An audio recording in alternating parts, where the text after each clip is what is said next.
حضرت عزیر اور ان کا گدھا 100 سال مردہ رہنے کے بعد زندہ کیسے ہوئے؟ معزز دوستوں، میں ہوں ماجد ملک اور یہ قصہ کیا ہے یہ جاننے سے پہلے آپ سے اتنی گزارش ہے کہ کمنٹ سیکشن میں ہمیں یہ ضرور بتائیے گا کہ آپ کون سے ملک یا کون سے شہر سے ہماری ویڈیو دیکھ رہے ہیں، تاکہ ہمیں اندازہ ہو کہ ہماری آواز کہاں کہاں تک پہنچتی ہے۔ تو معزز دوستوں، یہودیوں پر ایک ایسا وقت آیا جب ان کی پوری دنیا بدل گئی۔ بابل کے طاقتور بادشاہ بخت نصر نے یروشلم پر حملہ کیا، شہر کو تباہ کر دیا، عبادت گاہوں کو جلا دیا اور ہزاروں لوگوں کو قیدی بنا کر بابل لے گیا۔ یہ صرف ایک فوجی شکست نہیں تھی، بلکہ ایک پوری قوم کے لیے بہت بڑا صدمہ تھا۔ گھروں کے گھر اجڑ گئے، خاندان بچھڑ گئے اور لوگ اپنی سرزمین سے دور جلا وطنی کی زندگی گزارنے پر مجبور ہو گئے۔ دوستو، انہی قیدیوں میں ایک کم عمر لڑکا بھی تھا جس کا نام عزیر تھا۔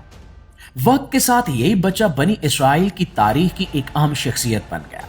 حضرت عزیر علیہ السلام نے اپنی جوانی کا بڑا حصہ بابل میں گزارا۔ وہ علم سے محبت رکھنے والے انسان تھے اور تورات کے علم میں خاص دلچسپی رکھتے تھے۔ اس زمانے میں بنی اسرائیل کی حالت بہت خراب ہو چکی تھی۔ ان کے بہت سے علماء وفات پا چکے تھے اور تورات کے کئی نسخے ضائع ہو چکے تھے۔ لوگ اپنے دین کی اصل تعلیمات سے دور ہوتے جا رہے تھے۔ حضرت عزیر علیہ السلام یہ سب کچھ اپنی آنکھوں سے دیکھ رہے تھے۔ وہ جانتے تھے کہ اگر علم ختم ہو گیا تو قوم کی پہچان بھی ختم ہو جائے گی۔ کئی دہائیاں گزرنے کے بعد حالات بدلے اور قیدیوں کو واپس اپنے وطن جانے کی اجازت مل گئی۔ حضرت عزیر علیہ السلام بھی یروشلم واپس لوٹے، لیکن جب وہ اپنے شہر پہنچے تو ان کے سامنے ایک ایسا منظر تھا جسے دیکھ کر دل کانپ اٹھے۔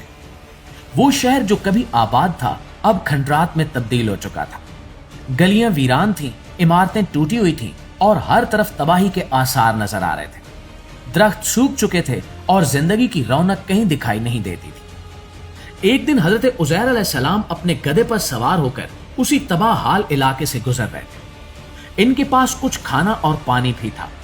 سفر کی تھکن کے باعث وہ ایک درخت کے نیچے بیٹھ گئے۔ چاروں طرف تباہی کا منظر دیکھ کر ان کے دل میں ایک سوال پیدا ہوا۔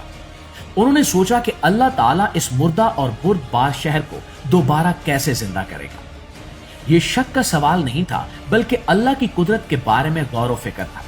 اور پیارے دوستو، اللہ تعالیٰ نے اس سوال کا جواب ایک عظیم معجزے کے ذریعے دیا۔ حضرت عزیر علیہ السلام وہیں سو گئے اور اللہ تعالیٰ نے ان کی روح قبض کر لی۔ وقت گزرتا رہا، 1 سال، 10 سال، 50 سال اور پھر پورے 100 سال گزر گئے۔ اس دوران دنیا بدل گئی، نسلیں پیدا ہوئیں، پرانی نسلیں دنیا سے رخصت ہو گئیں، لیکن حضرت عزیر علیہ السلام اسی حالت میں رہے۔ 100 سال بعد اللہ تعالیٰ نے انہیں دوبارہ زندہ کر دیا۔ جب انہوں نے آنکھیں کھولی تو انہیں ایسا محسوس ہوا جیسے وہ صرف چند گھنٹے سوئے ہو۔ ان کے سامنے رکھا ہوا کھانا بالکل تازہ تھا اور پانی بھی ویسا ہی تھا جیسے ابھی رکھا گیا ہو۔ لیکن جب انہوں نے اپنے گدھے کی طرف دیکھا تو وہ صرف ہڈیوں کا ڈھانچہ بن چکا تھا۔ قرآن مجید میں بیان کیا گیا ہے کہ اللہ تعالیٰ نے حضرت عزیر علیہ السلام سے پوچھا کہ تم کتنی دیر یہاں رہے؟ انہوں نے جواب دیا کہ شاید 1 دن یا اس سے بھی کم۔ تب اللہ تعالیٰ نے فرمایا کہ نہیں، تم یہاں 100 سال سے سو رہے ہو۔ پھر انہیں اپنے کھانے اور پانی کی طرف دیکھنے کو کہا جو خراب نہیں ہوئے تھے۔ اس کے بعد گدھے کی ہڈیوں کو ان کی آنکھوں کے سامنے جوڑا گیا، ان پر گوشت چڑھایا گیا اور وہ دوبارہ زندہ ہو کر کھڑا ہو گیا۔ یہ منظر دیکھ کر حضرت عزیر علیہ السلام پر اللہ کی قدرت پوری طرح واضح ہو گئی۔ انہوں نے دل کی گہرائی سے کہا کہ اب مجھے یقین ہو چلا ہے کہ اللہ ہر چیز پر پوری قدرت رکھتا ہے۔ دوستو، یہ واقعہ صرف حضرت عزیر علیہ السلام کے لیے نہیں تھا، بلکہ آنے والی تمام نسلوں کے لیے ایک نشانی تھا کہ جس رب نے پہلی بار زندگی دی وہ دوبارہ بھی زندگی دے سکتا ہے۔